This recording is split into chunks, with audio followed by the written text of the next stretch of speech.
caller awaiting your arrival. All right. We'll be there in a second. Emergency. Weekdays at 5 on MeTV. A drug destroying a generation. Can fentanyl's deadly grip finally be broken? I don't want to see any other parent have to feel the way that I feel. Now the innovative new strategies in the desperate fight to save lives. The new lesson plans for kids. 22 high schoolers died on an average every week. Sports legends leveling the playing field. Families united by the same tragedy coming together. The next generation breaking fentanyl's grip. Wednesday, March 26th at 10 p.m. on WJBF News Channel 6. Brought to you by Axis One. Over the years, thousands of people have gotten their hands on one. And who knows, you could be next. Win your very own Good Morning Augusta coffee mug at WJBF.com/coffee club. Sponsored by Honda Cars of Aiken. The Live 5 or 6 Skyview Network, sponsored by Terry Lambert Hyundai. A powerful cold front will sweep across the southeast starting on Saturday, bringing a high risk of severe weather for parts of Alabama and Mississippi. For us, a much lower threat of severe weather, but it's still something we will be watching very closely on Sunday morning. I'll have all the details coming up. Now on News Channel 6 at 6, a budget battle in South Carolina. Why the governor is pushing for more funding for school safety. As your News at 6 starts now. Live from Television Park, this is WJBF News Channel 6 at 6. Good evening, everyone. Thank you for joining us. I'm Jenny Montgomery. Coverage you can count on begins with the budget debates happening at the South Carolina State House, possibly affecting the safety of your child's school. Caroline Yaffa explains how. Though the number of school resource officers has grown in recent years, there are still 177 schools in South Carolina without an SRO on campus. It's just one of the things Governor McMaster wants changed by this year's budget. First, we're law enforcement officers, but we also wear several hats: mentorship, law-related educators, and things of that nature. Officer Kalima Grant has been a school resource officer for Westwood High School for 4 years. A school resource officer is a member of law enforcement whose goal is to prevent crime and keep students safe in schools. The Department of Public Safety decides which schools receive money for an SRO. The officer's presence in the school, especially in this climate now, is needed. Governor McMaster asked the General Assembly to give an additional $21 million of recurring funds to get an officer in every school. A spokesman for the governor sent us this statement that reads in part, "The governor will continue to urge the General Assembly to finish the job this year and protect the students, teachers, and staff at these remaining schools." But the House Ways and Means Committee provided only an additional $3.7 million to the SRO section of the budget, which falls short of the governor's goals. Representative and member of the committee, Neil Collins, says some counties have spent local money on SROs. Some of the more wealthy districts are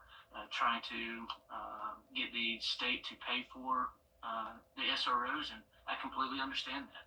And I'm not opposed to that. It's just we're trying to get our arms around what exactly is the situation. Grant says it's crucial to have an SRO in every school. I lead a female mentorship group here called Ladies of the Castle. I know for a fact that I've impacted lives, and that is the most rewarding. Representative Collins says his main goal for this budget cycle was increasing the teacher starting salary.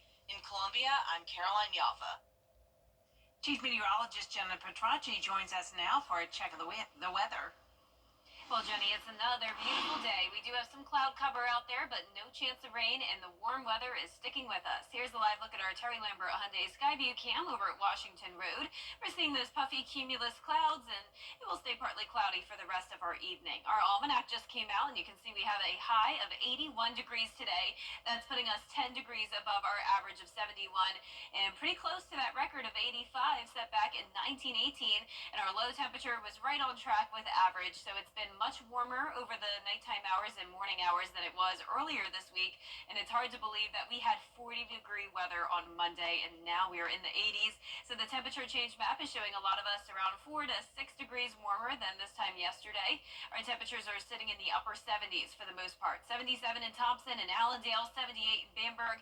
Aiken, you're at 76. Wrightsville at 78, 77 in Sparta, and 78 in Lincolnton.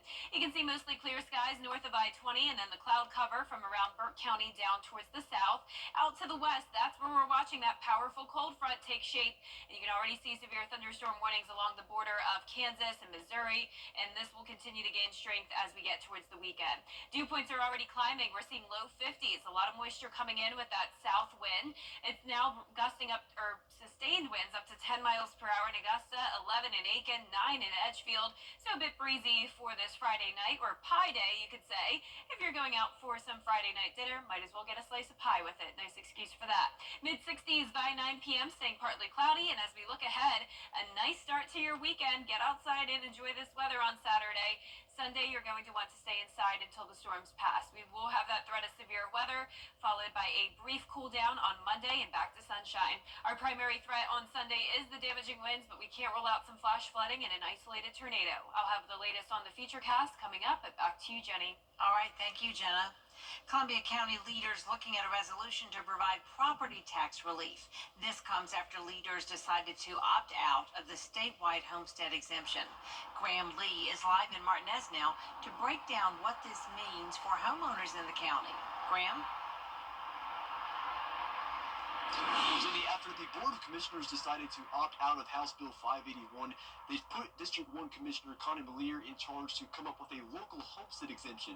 So now leaders are looking at a new plan in the form of Resolution 2510. The state currently gives a $2,000 homestead exemption, but this resolution would raise the local homestead exemption to $10,000. Keeping in mind, property taxes for Columbia County homeowners are 40% of the home's value minus that exemption number, and as of December, the average home price is $300,000 for a Columbia County home. So we talked to County Manager Scott Johnson just to see what this means for you. If we give this exemption that we're talking about now, instead of $238, you're going to pay taxes on $230. You then multiply that number after you've had all your deductions taken off of that side times the millage rate. And as the Board of Commissioners continues to lower the millage rate, obviously a lower number on this side and a lower number on this side ends up being a lower number for the taxpayer. And I think that's what we're really looking at. So the Board of Commissioners will look at this resolution at their meeting next Tuesday.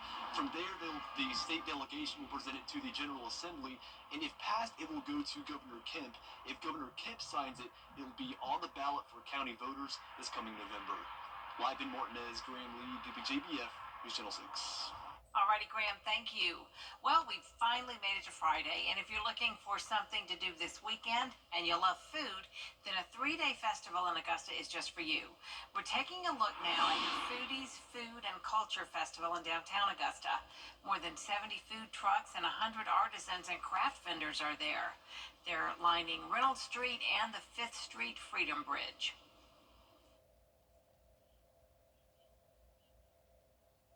Continues all day tomorrow and Sunday. Admission is free. Coming up, adding to your family this St. Patrick's Day weekend. How the Aiken County Animal Shelter can help you change your luck after the break. A special edition. Upholstered queen bedroom set in 4 great colors. On sale. Just $11.88. Plus, get this bonus. Buy one nightstand, get one free. Right now at Rooms to Go. St. Patrick's Day isn't until Monday, but you can get a lucky head start on the celebration and find someone to celebrate with this weekend. The Aiken County Animal Shelter is hosting a Change Your Luck event where you can adopt a dog or cat. The usual adoption or purchasing fees are waived. All of our dogs are fee waived, so we have sponsors for everybody, and then we do have a few cats available too, and they're going to be $10 adoption. We have so many here, so we've taken in over 200 since January, just puppies, almost 900 dogs and cats total. So it's been really overwhelming for us. So when somebody comes to adopt a dog or cat from us or puppy, they're already spayed and neutered, they're microchipped, they've had all their vaccinations. The adoption event is tomorrow from 11 to 4. Chief Meteorologist Jennifer Crotchy is back with us now. Well, it's going to be a nice day tomorrow, completely warm and dry, but then as we go into Sunday, we will have that threat of severe weather move in. I will have the latest when we return. Getting hurt at work was John Boy and Associates today. Hey, it's Anna Christina here at Jimmy's Home Furnishings, and we have the styles you're looking for to get your home ready for spring. With tournament week coming up, we have outdoor furniture for entertaining your guests as well, and all at prices you can afford. Jimmy's is your Ashley Furniture low price leader. And did you know we offer a price match guarantee? So come see us today on Horizon South Parkway in Grovetown and get your home ready for spring. Jimmy's Home Furnishings, where it feels like home. $5 markdown is what I'm dealing with. TV's #1 entertainment talk show has 15 Emmys. It's actually 16. Respectfully. Count on live to make your morning shine. Weekday mornings at 9 on News Channel 6. Getting hurt at work was not. The Live 5 for 6 Skyview Network, sponsored by Terry Lambert Hyundai. Weather headlines on News Channel 6, brought to you by Hickson Roofing. Now, your most accurate forecast with WJBF Live 5 for 6. Welcome back. A mix of sun and clouds as we wrap up the work week. You're taking a look at our Terry Lambert Hyundai Skyview cam from Wellstar MCG Health. 78 degrees out there with a south wind of 10 miles per hour. Dew points are climbing into the low 50s. And around the CSRA, a lot of upper 70s this evening, but many spots did touch the 80-degree mark today, putting us above average by around 10 degrees. Our satellite and radar is showing clearing conditions north of I-20. Still the cloud cover down towards the south of Augusta. And as we zoom out, you can see that strong low pressure system now shaping up, and this will continue to intensify as it moves into the deep south. Right now we're seeing severe storms across Mississippi underneath this warm front, and the cold front is pushing through Oklahoma. Now Saturday looks good for us. Cold front will still be to the west. We are going to have this south wind coming in, warming us all the way into the mid 80s in some spots.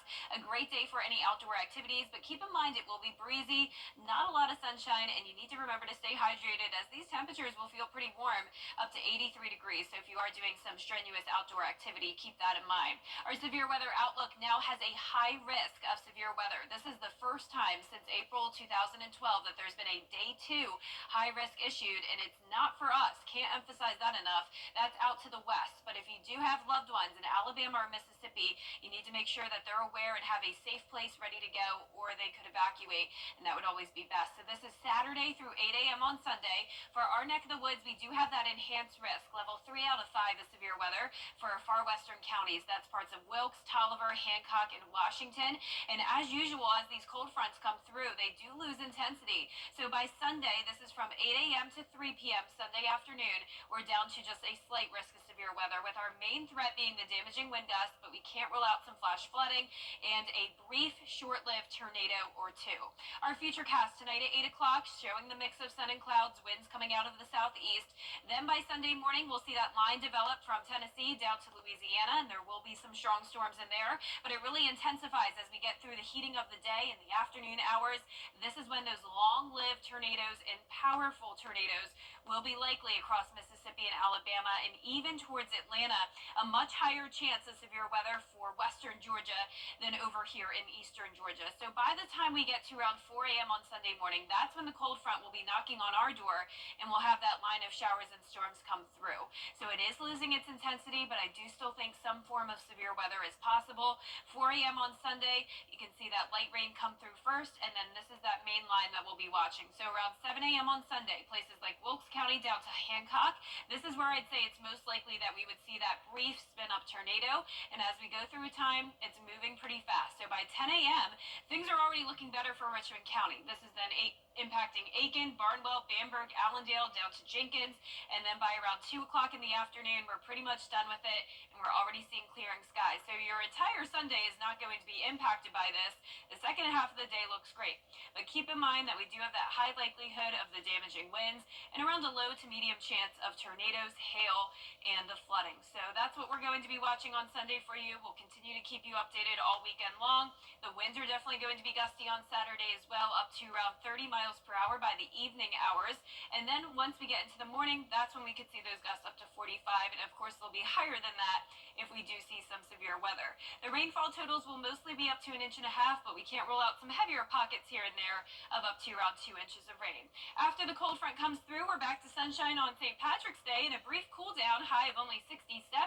Then we're back into the upper 70s on Wednesday. First day of spring comes on Thursday with a few more showers moving in, and then a cooler end to the week. Now, congratulations to today's umbrella winner. That is Juanita Barber from Louisville. Juanita, you can pick up your Viper 6 umbrella here at the station and sign up to win yours on WJBF.com. All right. Thank you so much, Jenna.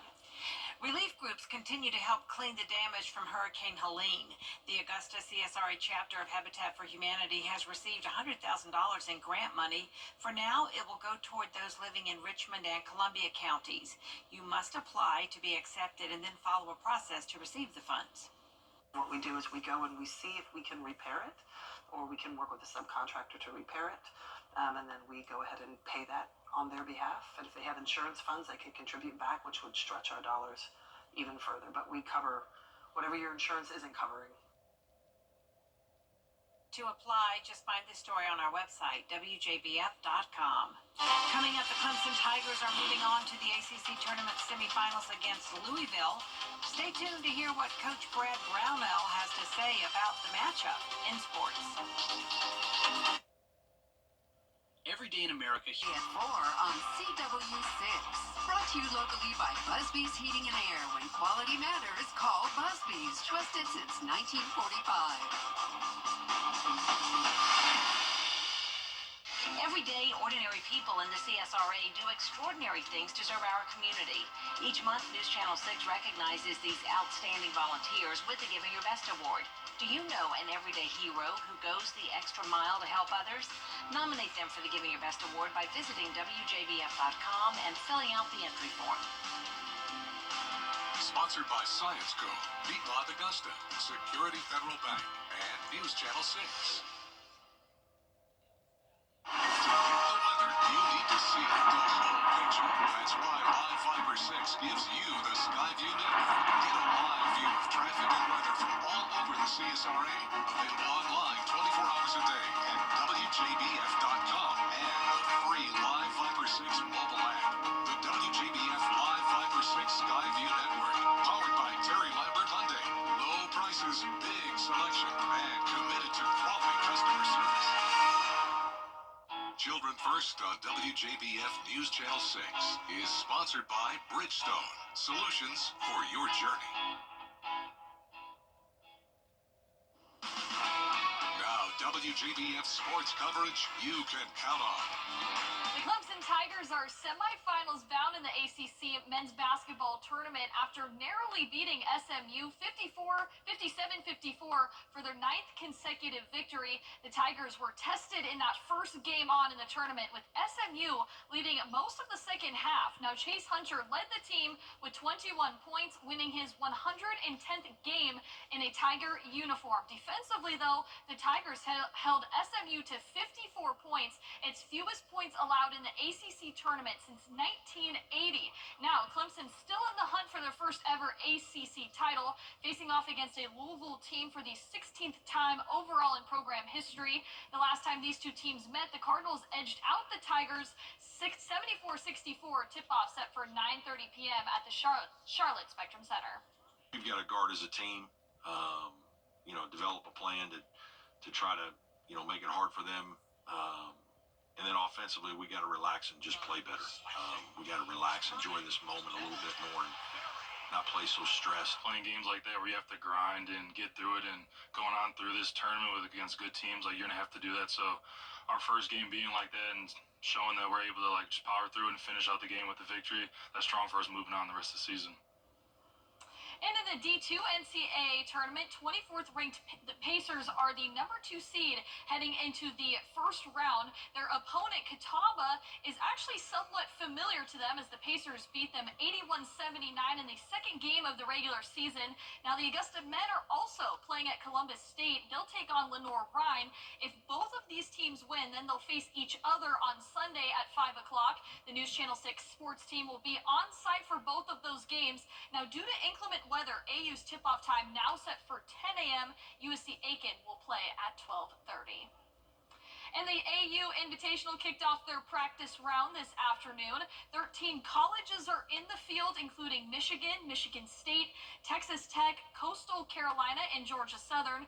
During the summer of 2024, the greens were resurfaced, allowing for some smoother putting surfaces. The third round of the tournament runs through Sunday with an 8 a.m. Shotgun start. Now, be sure to wake up with us, Gabriel Stovall and I, every Saturday morning at 9:30 a.m. with 6 Sports Saturday. This week, we break down all our local teams in contention for the NCAA tournament, an inside look at Harlem baseball, the NASCAR Cup Series, and much more. Lots ahead for tomorrow morning. Yes. We'll be right back. What's for the.com.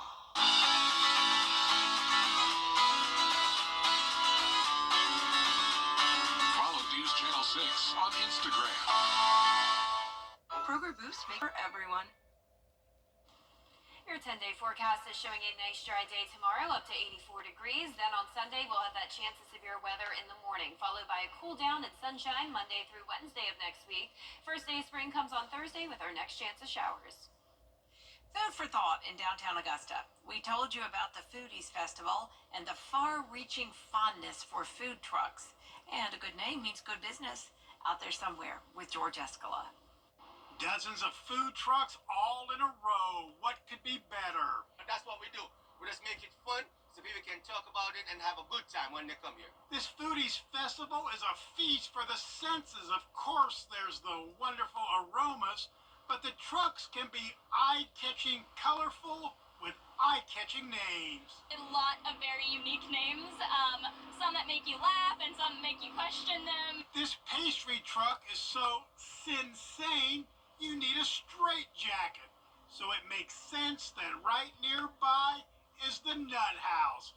That's owner Ricky Ramey's boiled peanut truck. You do better business as the Nut House or if it was Ricky's. What, does this get you extra business? Oh yeah, definitely.